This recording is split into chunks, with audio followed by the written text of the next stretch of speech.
Olá, estamos aqui de novo para seguir a nossa série de conversas sobre saúde e no primeiro episódio, esse programa a gente ainda não tem exatamente um nome, a gente vai descobrindo ao longo do tempo aí.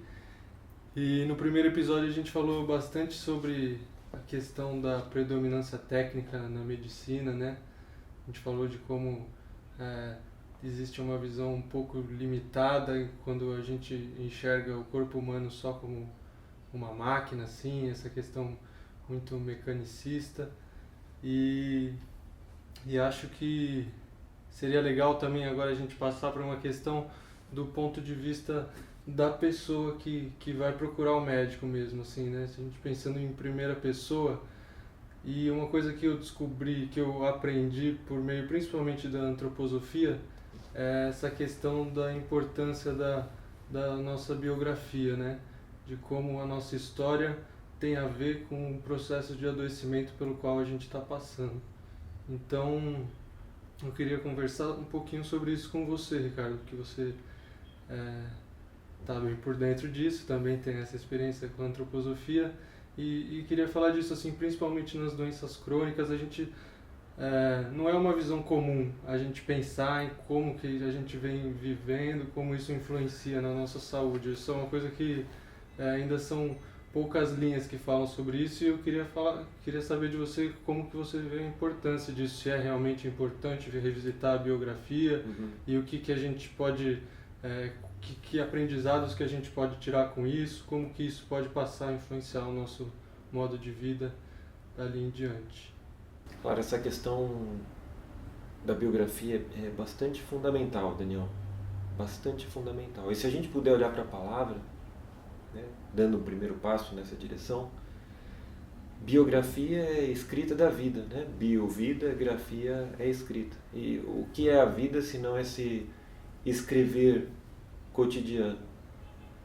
E às vezes uma memória passada é voltar nesse livro da vida e ler quais foram as nossas escolhas e como que elas interferiram, ou em que momento aquelas escolhas se relacionaram com algum processo que a gente está vivendo hoje. Se a gente observar, logo que nascemos, temos o que a gente chama de material genético, o DNA. Esse DNA, de algum modo, é um livro. Se a gente pudesse falar um livro em branco, tem lá todo um código, toda uma codificação, e a medicina se apropria disso dizendo que algumas pessoas têm predisposições genéticas a desenvolverem alguns processos patológicos. Você pode estudar o genoma por técnicas apropriadas, e hoje se sabe que algumas sequências de genomas, algumas partes desse DNA, que também é conhecido como genoma, elas estão associadas ao aparecimento eventual de algumas doenças durante a vida. Então veja bem, tá? Aqui tem algo importante já. Não quer dizer porque a pessoa tem uma predisposição em seu gene que ela vai adoecer daquilo. Absolutamente não quer dizer. E aí você vê que o exame ele começa a ser algo delicado, porque quando alguém se percebe estando predisposto a certos processos, ele já desencadeia interiormente um processo de recolhimento, ou de medo, ou de prevenção, que são todos nomes associados ao processo de adoecimento. Quando a pessoa se previne, quando ela fica com medo, quando ela se retrai, quando ela entra nesse estado mais de desconfiança, o sistema imune dela já dá uma estremecida, já se sente ameaçado. O próprio psiquismo está ligado a essa depressão, a esse estímulo do sistema nervoso e do sistema imunológico, consequentemente.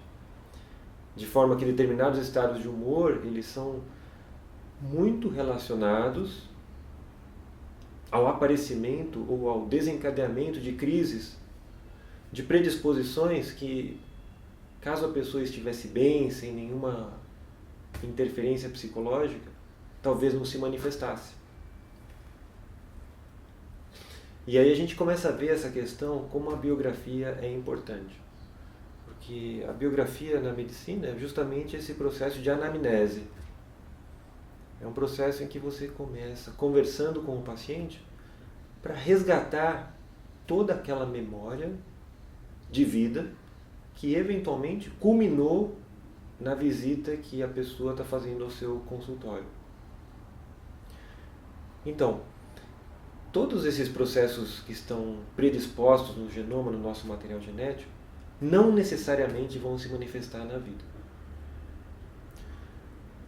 Quando a gente observa a biografia de uma pessoa que tem o desencadeamento de alguma crise, a gente nota que são nos momentos em que a vida da pessoa passava por uma dificuldade maior, um acidente, uma perda, qualquer situação difícil que coloque essa pessoa no estado de ansiedade ou depressão, começamos a notar e perceber como isso está intimamente relacionado ao adoecimento da pessoa.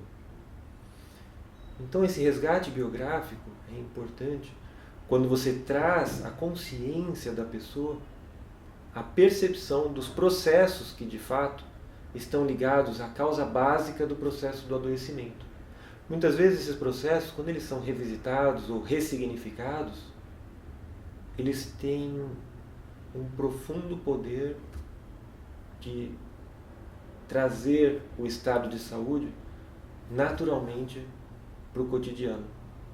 Parece que algo que a pessoa era vítima e que eventualmente ela não se deu conta ou que ela resolveu de uma forma parcial, quando aquilo é resgatado e ressignificado, a própria doença, que muitas vezes está sendo a ênfase do tratamento, ela desaparece como que por milagre, vamos dizer assim, ou de uma forma inesperada, ou de repente o tratamento que usava uma certa quantidade de drogas ou medicações começa a precisar de menos medicação. Então, esse processo biográfico ele se relaciona demais com o adoecimento. E a gente observa dentro do que a antroposofia propõe que existe toda uma terapia biográfica, onde a vida é dividida em setênios. Nesses setênios, a proposta é que haveria todo um processo educacional da pessoa, ou seja, existe uma pedagogia apropriada para cada um desses setênios. Por exemplo, dos 0 aos 7 anos, a pessoa seria convidada, num processo de desenvolvimento pessoal e de educação escolar, a ser estimulada pela frase ou pela ideia de que o mundo é bom. Então, apresentar esse mundo bom a essa pessoa é fundamental. E quando o mundo não é bom, dos 0 aos 7 anos, algo vai se refletir lá na frente. Dos 7 aos 14, que o mundo é belo. Então que venha tudo que é belo para criar um tecido pedagógico que é tão importante quanto uma grade curricular onde você vai ensinar disciplinas. Mas que haja uma beleza e que haja uma poesia. E quando o ser humano não passa por esse tecido de beleza na sua fase precoce da vida, também ele está predisposto a certa forma de adoecimento. Dos 14 aos 21, que o mundo é verdadeiro. Então ter uma referência, desenvolver a reverência a alguma figura de autoridade que seja uma referência de comportamento, uma referência de moral, uma referência de atitude, para que aquele psiquismo, a percepção daquela pessoa, daquela criança em formação, daquele jovem em formação, consiga constituir os seus valores de verdade de uma forma mais integral. Então esse é um exemplo breve de 3 setênios do que poderia estar sendo estimulado num processo educacional, no sentido de precaver a pessoa de adoecimento lá na frente. Porque quando essa ideia do bom, do belo e do verdadeiro não é bem constituída dentro da educação, a pessoa de algum modo ela fica predisposta no seu viver a cair em algumas armadilhas, a ter referências que não são ideais ou tão adequadas. E sem essas referências, as escolhas da pessoa também correm o risco de não serem as mais adequadas. E você vê, essa questão do bom, do belo, do verdadeiro, vem de uma época muito antiga, desde os tempos dos gregos, como esse conhecimento era proposto para as crianças daquela civilização, né? Então, você vê, além dessa questão pedagógica, existem ciclos, existem momentos na vida, e curiosamente esses ciclos muitas vezes estão relacionados até a marcadores, a gente pode falar entre aspas, que estão à nossa volta. Você vê, por exemplo, essa questão do planeta Saturno e esse ciclo de Saturno no nosso sistema solar. Esse planeta demora 28 a 30 anos para dar uma volta completa ao redor do Sol. E quando a gente utiliza esse tempo para fazer um paralelo com a biografia das pessoas, o que se nota? Nós notamos que ao redor dos 28, 30 anos, algum ciclo também está acontecendo concomitantemente a esse tempo de revolução do Saturno.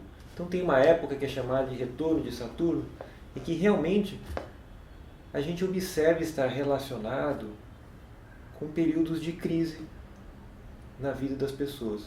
Por quê? Esse planeta Saturno, do ponto de vista observacional, é o último que a gente pode visualmente notar nos céus. Então ele está ligado a um limite, a uma forma. E todo o contexto de construção na vida, quando você constrói uma casa, existe uma estrutura. Quando você constrói um carro, algum utensílio doméstico, sempre há uma estrutura. E é sobre essa estrutura que você constitui o restante da arquitetura da casa, o design do carro, o design de uma mesa ou de um eletrodoméstico. Então esse primeiro ciclo de Saturno tem se observado estar relacionado com esse primeiro momento de forma. E quando esses 28, 30 primeiros anos de vida não é constituído dentro de uma excelência na forma, geralmente surge uma crise. Não é uma crise no sentido de que algo está sendo retirado ou uma punição, mas é como se fosse uma crise, como se fosse um processo de ajuste de algo que não tivesse sido atentado. Naquele processo crítico, a atenção da pessoa é convidada a ver uma região da vida dela, uma situação da vida dela que não tenha sido constituída de uma forma apropriada. Então, o processo biográfico, a biografia no consultório,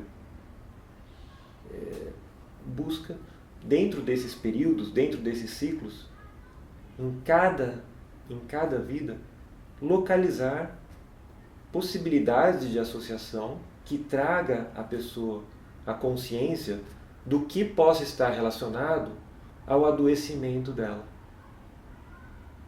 ou alguma dificuldade que ela está enfrentando na vida. Então olha que interessante que a gente está conversando aqui, que você puxou. Existe esse DNA celular, existe esse outro, se a gente puder chamar, esse DNA, que é a própria biografia, como ela se manifesta, que a gente observa e pode fazer uma anamnese.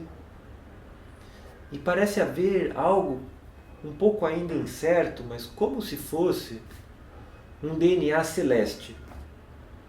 Como se houvessem tempos propícios para que algumas experiências potenciais pudessem se manifestar.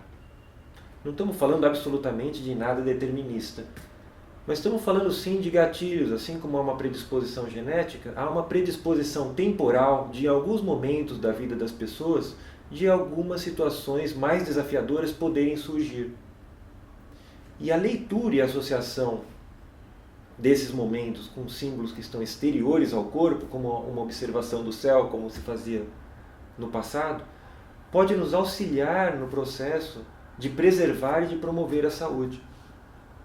Porque se há uma promessa de um momento de crise, pode haver também uma pedagogia, uma educação, uma preparação para esse momento de crise. Um pouco como a gente vê nos contos de fadas, na história dos três porquinhos, por exemplo, como cada um constrói a sua casa, como cada um escolhe viver até o momento que vem a adversidade. E aí a gente chega num ponto fundamental, que é a questão dos mitos, que hoje está muito pouco valorizada, pelo menos aqui no nosso meio, né? Tanto que você, em muitos momentos, encontra cursos em que as pessoas escrevem neurocirurgia, por exemplo, verdades e mitos, como se o mito fosse uma mentira. Então é muito importante que a gente tenha muita propriedade na aproximação da palavra mito. Mito não tem nada a ver com uma mentira. O mito tem a ver com um tecido profundo da história da humanidade e que traz uma informação fundamental para o nosso processo de saúde. Então, entrar em contato com esse mito, entrar em contato com a mitologia, que é muito verdade, que é muito verdadeira, é fundamental para que a gente se aproprie dos momentos e dos ciclos da vida em que a gente tem a oportunidade de desenvolver habilidades humanas que até o presente não conseguimos ainda.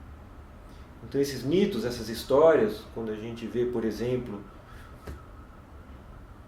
o mito de Saturno, que devorava os filhos, ou o mito de Júpiter como o rei dos céus, o todo-poderoso, quando a gente olha para esses mitos, é muito importante que a gente resgate o ciclo e o comportamento astronômico dessas entidades, que a gente compare com esses mitos e que a gente observe dentro dos ciclos dessas estruturas quanto daquela mitologia tem a ver com a nossa história. Então o processo biográfico ele traz essa possibilidade de apropriação de ciclos a partir de uma leitura mitológica, que é o tecido mais verdadeiro em termos da história da humanidade, porque não há como não ficar maravilhado quando a gente escuta um mito, porque esse mito está contando um pouco da nossa história. Então, se brevemente a gente pode trazer esse olhar da importância biográfica, mas nessa direção, integrar o ser humano com o contexto maior em que ele está manifesto aqui nesse plano. Eu queria pegar o gancho que você falou desses aspectos que nos norteiam na nossa biografia não serem necessariamente deterministas também, porque esse é um dos perigos que eu acho que existem e eu queria ouvir sua opinião sobre isso. Ao olhar para a nossa biografia, a gente perceber alguns episódios ou alguns percalços como algo que define o que somos e como se a gente não tivesse uma liberdade de se mover em relação a isso, como se isso desse muita rigidez, muita solidez. Por exemplo, eu passei por uma experiência traumática, dali em diante eu comecei a reagir de certa maneira, e aí hoje eu olho então para a minha biografia e falo, bom, eu sou assim porque eu passei por aquilo e é isso aí, não tem muito o que fazer. Então eu queria ouvir de você se esse é um perigo comum que as pessoas passam ao revisitar suas biografias e como que a gente pode fazer para não cair nessa armadilha, assim. Daniel, tem um risco grande aí. Tem um risco grande nessa linha de raciocínio. Porque muitas vezes, quando a ciência, com toda a sua autoridade, fala que uma pessoa tem uma predisposição genética a desenvolver uma certa forma de doença, um certo tipo de doença, não há como a pessoa não querer escapar daquilo. Tanto que recentemente a gente vê até personalidades famosas quando descobrem que tem uma predisposição a determinados tipos de câncer, porque algum marcador mostrou isso no DNA. Eu recentemente li reportagens de pessoas que extirparam o órgão por medo de que aquele câncer fosse se manifestar, sendo que a informação é um marcador que deveria servir à pessoa para uma transformação comportamental, para uma mudança de hábitos em termos alimentares, comportamentais, hábitos de trabalho, que de alguma forma sustentassem o estado de saúde e prevenissem o aparecimento da doença. Todo esse sistema de marcador genômico é um sistema de prevenção de doenças. Porque se você vê um buraco lá na frente, opa, os seus olhos estão mostrando que tem um obstáculo. Então você desvia do obstáculo. Então, tudo isso é muito bem-vindo. Mas quando isso interfere comportamentalmente, no sentido da pessoa buscar puramente um recurso técnico que extirpe aquele órgão, talvez a gente não esteja usando na plenitude a qualidade daquela informação. Por quê? Você vê, muitas pessoas que adoecem, elas querem simplesmente se livrar da doença. E no fundo, muito diferente do que já se pensou, que a doença fosse uma coisa e a saúde fosse outra, que elas são coisas opostas, hoje cada vez mais nós encontramos situações de releitura de saúde e doença, em que a própria doença passa a ser um dos estados da saúde. Ou seja, a doença estaria dentro de um plano maior, que é o plano de saúde. Ou seja, a pessoa está saudável. A vida traz uma determinada situação para que ela aprenda, se desenvolva, evolua. A negação dessa possibilidade, ou a manutenção de um padrão comportamental, muitas vezes vai ser o fator desencadeante de uma certa qualidade de doença. Muitas vezes a pessoa não conseguindo aprender em seu campo de relacionamentos uma mudança comportamental, é aquela doença que vai auxiliar a pessoa, a partir das experiências que a pessoa vai ser conduzida, a repensar a forma como ela está sendo. Isso vai desde um resfriado comum até uma doença que é mais dissolutiva.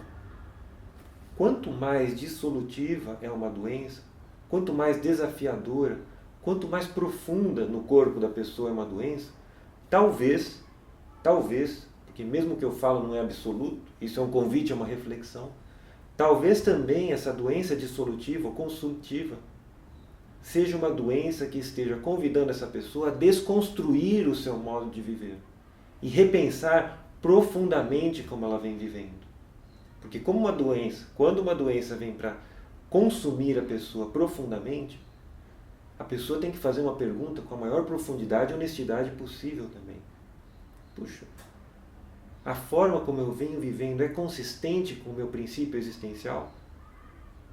Eu estou alinhado com aquilo que é mais significativo e com o meu sentido de vida? Muitas pessoas não estão vivendo a partir de um sentido diretor interior, senão por aquilo que está sendo oferecido a partir de fora. A pessoa não encontrou ainda o princípio volitivo, ou o exercício da sua vontade. Ela é movida por aquilo que as circunstâncias exteriores oferecem.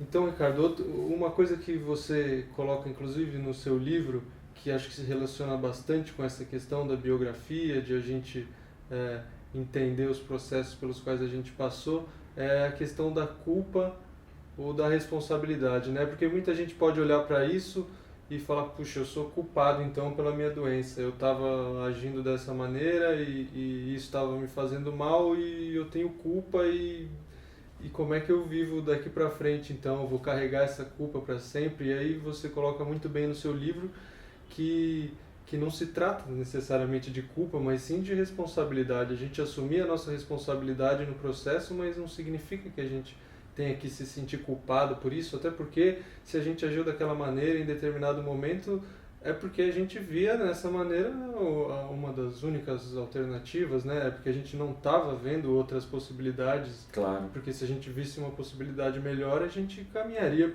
por esse lado. Então, queria que você falasse um pouco sobre isso. A questão da culpa é uma questão muito séria, especialmente quando ela está relacionada a um processo de adoecimento que se manifesta posteriormente.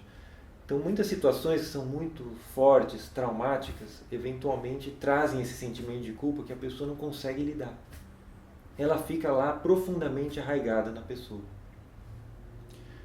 E a biografia, quando ela revisita isso, muitas vezes ela descobre que o próprio adoecimento está intimamente relacionado a essa sensação de culpa.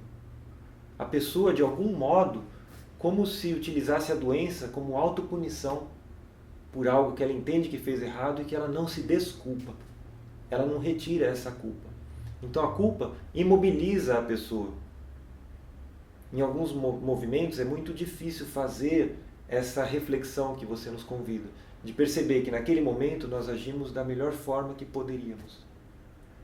Porque hoje talvez não agíssemos da mesma forma, mas naquele momento a nossa situação só permitia fazer aquilo. É até comum na medicina, quando a gente tem reunião de casos pós-óbito, pós-morte, em que alguém na reunião fala, poxa, mas se tivesse feito isso, não teria acontecido. Sim, não teria acontecido, mas naquele momento foi feito o melhor. E a gente percebe que não haveria como pensar naquela possibilidade, senão agora.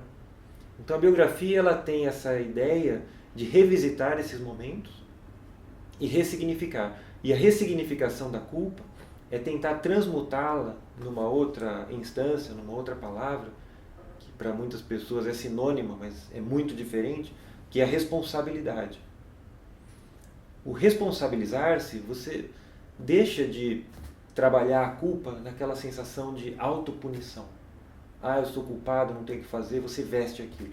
Responsabilidade implica no movimento a partir de dentro, onde você faz algo em que, a partir da sua atitude,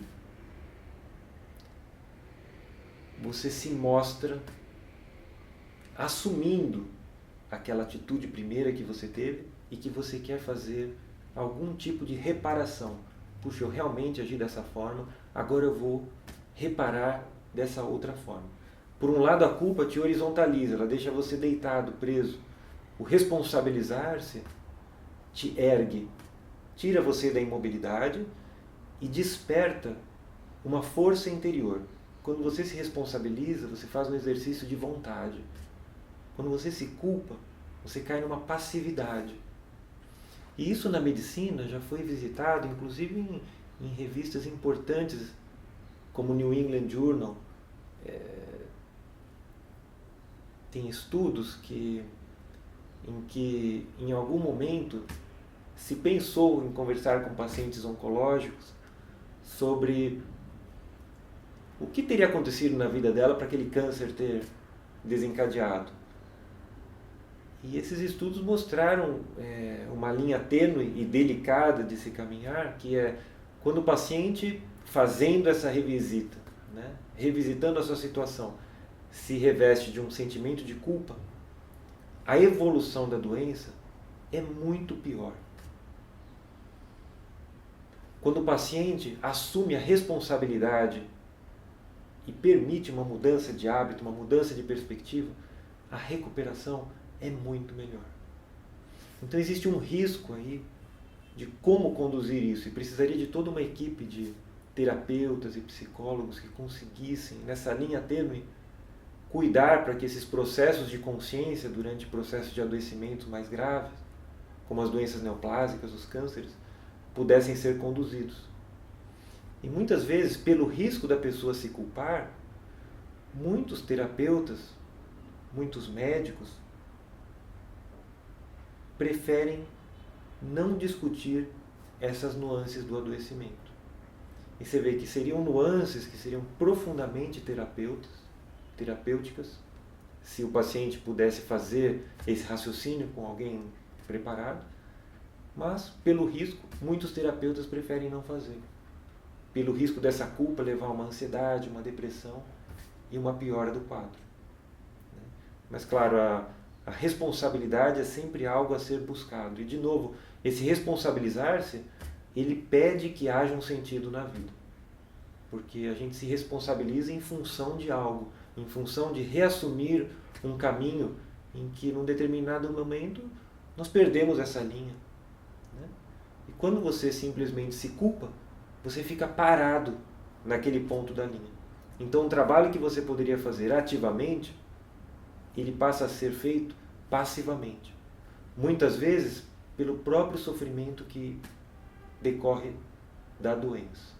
Uma outra questão que eu queria aproveitar esse gancho da culpa e da identificação que a gente falou há pouco é sobre a identificação com a própria doença, né, com o diagnóstico, que eu também enxergo como uma coisa muito comum e já ouvi algumas pessoas falando sobre sendo um comportamento recorrente, o de se limitar pelo diagnóstico e não encontrar e a pessoa ficar mesmo congelada diante daquele diagnóstico e não encontrar caminhos, quando muitas vezes a história é um pouco mais flexível do que isso, né? Nem sempre o diagnóstico vai limitar totalmente os nossos passos, como a gente pode ver, ouvir de um médico, ou quando a gente entra na internet, a gente olha e fala, nossa, essa doença é isso, é isso, é isso, então eu sou isso e acabou para mim. Quando na verdade existem caminhos, existem muitas possibilidades, né? Mesmo dentro de um mesmo diagnóstico, a gente percebe que tem as pessoas lidando com isso de maneiras muito diferentes. Então eu queria ouvir um pouco disso, desse perigo de se identificar excessivamente com o diagnóstico e o que a gente pode fazer para enxergar isso de outro modo. Uhum. Bom, toda doença crônica, esse próprio caráter crônico, vem de Cronos, né? O deus grego Cronos, que depois vira Saturno, que de novo a gente volta a essa questão da forma, né? Diz respeito a um comportamento que se sustentou no tempo a partir das escolhas da pessoa. E olha que interessante, se a gente puder usar um exemplo de uma floresta, quando você abre um caminho, quando você abre uma picada, as outras pessoas que vêm depois, ou mesmo você, para depois fazer esse percurso para chegar a um determinado lugar, você vai usando aquela mesma picada. Você vai usando o mesmo caminho. Então, conforme um hábito se estabelece, o seu próprio corpo, o seu próprio sistema de pensamento, o seu próprio sistema neural estabelece redes de funcionamento que são sempre revisitadas cronicamente. Então, todo o processo de adoecimento crônico poderia ser aproximado em acréscimo ao que se tem do ponto de vista medicamentoso, com mudanças. A doença crônica diz respeito a hábitos que se estabeleceram depois de muito tempo. Então, tudo que você puder mudar comportamentalmente, aos poucos vai criando novas formações neurais dentro do seu tecido cerebral. Essas novas formações mudam a secreção de neurotransmissores, mudam o comportamento dos hormônios correspondentes, mudam, portanto, toda a sua fisiologia. Então, sempre que há algo crônico, é importante buscar alternativas nesse sentido. Então, se por um lado as associações de pessoas que têm uma certa doença, as pessoas às vezes se reúnem em volta de uma associação, né? Se por um lado isso tem um papel enquanto possibilidade de informar as pessoas, por outro lado isso tem um risco de aquele comportamento e as pessoas sempre falando sobre a doença e aquilo, elas se fecharem dentro daquele campo de visão. Então, isso tudo não é só bom. Também tem algo que a gente precisa estar atento. Porque quando a gente está dentro de pessoas que falam uma determinada língua, muitas vezes não se encontra uma alternativa para que o novo apareça. E a doença crônica tem esse desafio para a pessoa que está comprometida. Geralmente esse desafio diz respeito a uma mudança de hábito. E a mudança de hábito começa nas pequenas coisas, né? Seja na mudança de um hábito de atividade física, numa mudança de hábito de um caminho que ela faça, na mudança de hábito de mudar o seu campo de amizades. Essas mudanças que aparentemente são pequenas no processo patológico, muitas vezes mudam a dinâmica de vida da pessoa, ressignifica a dinâmica de vida da pessoa. Desculpa te interromper, Ricardo. Sobre essa questão das mudanças de hábitos, outra coisa que, por exemplo, a gente vê na mídia, quando se fala em mudança de hábitos, fala de aspectos mais grosseiros, assim, também de mudar a alimentação. Grosseiro no sentido é o que a gente pode fazer é, meio fisicamente, assim, mudar a alimentação, fazer um exercício físico, mas eu acho que tem um aspecto que você também conhece bem, que é mudar a maneira de pensar e de se colocar em determinadas situações, de posicionar a mente, porque é uma coisa que eu percebo muito na minha história, como a minha maneira de pensar fazia com que eu me sentisse excessivamente estressado em diversas situações e que aprendendo uma nova maneira de pensar, isso muda e isso me dá novas possibilidades para vivenciar essas situações. Então, você também, como neurocirurgião, entende muito de neuroplasticidade, por exemplo. Eu queria que você falasse um pouco disso também, dessa mudança de visão de mundo, como ela pode ser importante, de como a gente enxerga o mundo, pode ser importante para que a gente faça um novo caminho aí nessa área da saúde. Isso é algo bastante importante, mas você vê, isso começa lá no período da escola, né? Na forma como nós somos preparados para a vida, Daniel. A escola tem um sistema de grade curricular que é baseado em disciplinas. Muitas vezes você é preparado numa disciplina matemática, numa disciplina física, em que você aprende todo um arcabouço de resolução de problemas, que quando você vai para o cotidiano, quando você vai para o mercado de trabalho, você encontra uma realidade muito diversa. Aquilo que está feito, envelopado na forma de disciplina, na prática não funciona. Todo o nosso corpo curricular, como a nossa nação é ensinada, ela não é preparada para resolver problemas. Ela, de alguma forma, existe um envelope a partir do qual nós somos preparados ou doutrinados, e a resolução de problema depois vai requerer todo outro desenvolvimento de recursos que a escola não prepara. Agora você veja, se a gente fica na escola 14, 20 anos aprendendo a trabalhar a nossa mente de uma determinada forma, é muito complexo você esperar que as pessoas mudem o seu comportamento na forma de aprender e na forma de encarar o mundo. Então isso deveria começar na escola, resolvendo problemas. Você vê, na escola não tem uma disciplina como a psicologia, que é uma disciplina aberta, que as pessoas podem pensar a respeito das diversas linhas que determinam como é o ser humano, ou o que é a vida. A escola não tem uma disciplina que se chama medicina. Ela tem ciências. Ela tem disciplinas onde te mostram fórmulas, onde te ensina a resolver o problema. Mas quando você sai daquela disciplina onde você resolve uma equação para ir para a vida real, é muito diferente. Na física, por exemplo, é diferente você conhecer as equações para resolver um oscilador harmônico, como uma mola responde. Mas na prática, quando a gente vai ter que construir um carro e ver como a mola funciona naquele carro, e você se dá conta que aquela mola não responde às equações da física, você está num contexto completamente diferente. E talvez a escola pudesse se aparelhar melhor para preparar o funcionamento neural das pessoas para encarar o imprevisto. Ou seja, libertar a mente das pessoas para pensar de fato. Então você vê, toda a forma como a gente é doutrinado, toda a forma como a gente recebe o processo pedagógico, interfere profundamente na forma como socialmente a gente vai se relacionar com o processo da saúde e da doença. Então, acostumamos a alguém que chega e nos ensina algo, como se o professor, a professora fosse um pai e uma mãe, que te dá o conhecimento. Então você cria uma população de estudantes que são o quê? Carentes. Elas carecem de alguém que cuide delas. Para resolver problemas, você não pode, muitas vezes, você não vai ter alguém que te acolha, que cuide de você. Se não surge na sociedade a imagem do especialista, o especialista é quem?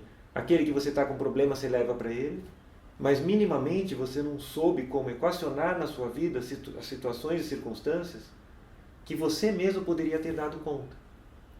Porque um pouco da qualidade de resolver problema não lhe foi ensinado. E o circuito neural, a neuroplasticidade, ela é treinada durante o período escolar. Ela é treinada comportamentalmente. E é muito diferente uma educação que se baseia num problema oferecido e você se vira para resolver, do que num problema oferecido que num segundo momento eu te dou a solução. Você procura a solução. Se o processo pedagógico foca na ênfase que as pessoas busquem a solução pelos problemas, ao invés de dar algo mastigado e que depois você vai fazer uma avaliação para ver se ele está respondendo daquele jeito, não há como transformar a sociedade no mundo operacional, no mundo das profissões.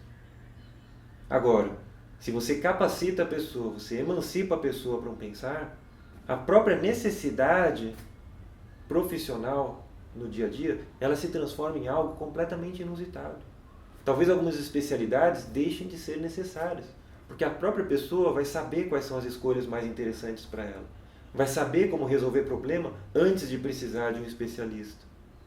E isso tudo diz respeito à forma como a pessoa foi educada e à forma como ela pensa.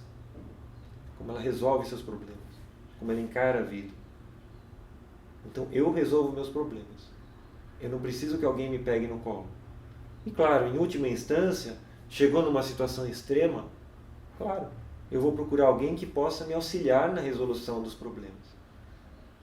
Mas aí você minimiza a importância de uma sociedade especializada e traz a importância para uma sociedade de significado. E aí você troca a ideia de uma sociedade que busca o poder por uma sociedade que busca o sentido. E quando uma sociedade busca um sentido para existir, o próprio poder, a própria dinâmica de poder, se redistribui de uma forma mais saudável. Porque cada pessoa conhece aquilo que precisa. Conhece o seu sentido. Então a própria ambição dela vai para um campo que é tão pessoal que para de invadir o campo dos que estão ao lado. A própria pessoa se torna alguém que acrescenta à sociedade. Não é alguém que vai precisar da estrutura social. Ela vai ter mais a oferecer do que a receber.